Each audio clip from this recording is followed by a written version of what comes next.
So ayan na siya, kumukulo na guys. Nalagyan na rin natin ng mga suka lahat yan. Ayan mga kaprobinsya, mag-ihaw tayo ngayon ng tuway. So kanya-kanyang mga tropa yan. So ito boy na yung akin. Okay, so ilalagay lang natin to. Yeah. Meron tayo ditong ready mix na na sauce. Ayun. Minayaw pala yan pa? Ha? Minayaw pala yan? Oh yes, susubukan natin kung ano bang pinagkaiba ng lasa ng inihaw. Di ba? Sinabawan. Subukan natin, sinabawan. Subukan natin yan lahat para malaman natin kung alin yung the best. So ayan na guys. Nag-iinit na, so amat-amat nang bumubuka ito. Ayan o, pansin nyo ba? So ito, ngumanganga na siya. Ayan. So lalagyan natin ng sauce yan mamaya pag bumuka na siya ng gusto. Ayan na guys. Oh ha. Dahan-dahan na siya nagbabasa. So pag bumuka niya mamaya, ibig sabihin luto na yan. Parang nilaga siguro yung kalalabasan nito guys. Maglagay tayo dito ng asin. Ayan. Tapos bitchin. Tapos guys, itong sinamak natin. Ayan.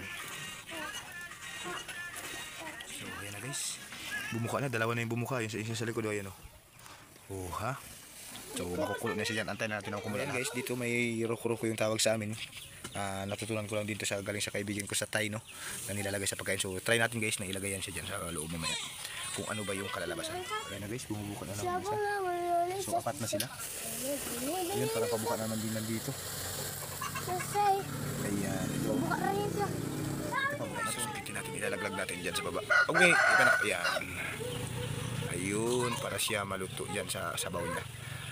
Okay, lagyan na natin yan isa dito. Okay. Ayun. Ayan. Masama sa kulo niya. Dito pa. Pak, ganan. Ito na yung nilalagay natin, no? Okay. So, ayan. Nalagyan na natin. Pabuka na naman yung isa. Lagyan na natin ng kunting suka. Ayan. Ayan. Ayan guys, oh. Pabuka na, oh. Ito malapit na rin. Dalawa na lang yung hindi. So, panglagyan na natin ito lahat ng ng dahon. Ayan. Nagkakulo ka ba do? Yeah. Ito pa, ayan, kumukulo na. Naamoy ko na. Bango. So ayan na siya, kumukulo na guys. Nalagyan na rin natin ng mga suka lahat yan. Ayan. Yun o, kulo-kulo lahat o. Ito na guys, the moment of truth. So ito, luto na to eh. Susubukin natin siyang tuhugin. Ayan. Wow.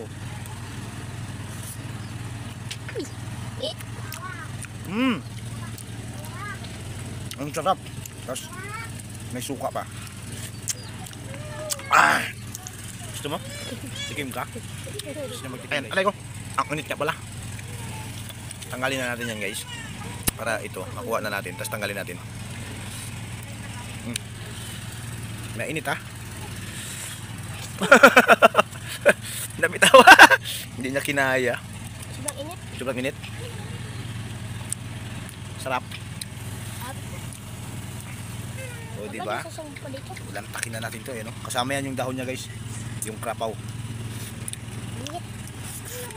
Oh!